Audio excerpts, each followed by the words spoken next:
بسم اللہ الرحمن الرحیم۔ معزز سامعین کرام، اس دنیا میں دو طرح کے لوگ پائے جاتے ہیں، امیر اور غریب۔ یہ دنیا سمجھے ہے ہی امیروں کے لیے، کیونکہ یہاں پر ان کو عزتیں دی جاتی ہیں، ہر موقع پر انہیں آگے رکھا جاتا ہے، اور غریبوں کو ہمیشہ ہر موقع پر پیچھے رکھا جاتا ہے، انہیں ذلیل کیا جاتا ہے، ان کو کمتر سمجھا جاتا ہے۔ لیکن آخرت میں معاملہ اس کے برعکس ہوگا۔ غریبوں کے لیے خوشخبری ہے۔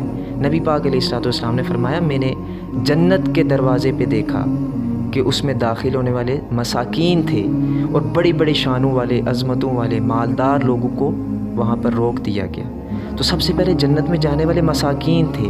تو یہ خوشخبری ہے غریبوں کے لیے کہ اگر وہ اللہ کا شکر ادا کریں تو وہ ایسے لوگ ہیں کہ بروز قیامت سب سے پہلے جنت میں جائیں گے۔ جب ہر شخص کی نگاہیں جنت کی طرف ہوں گی، اس وقت یہ وہ خوش قسمت ہوں گے جو سب سے پہلے داخل ہوں گے۔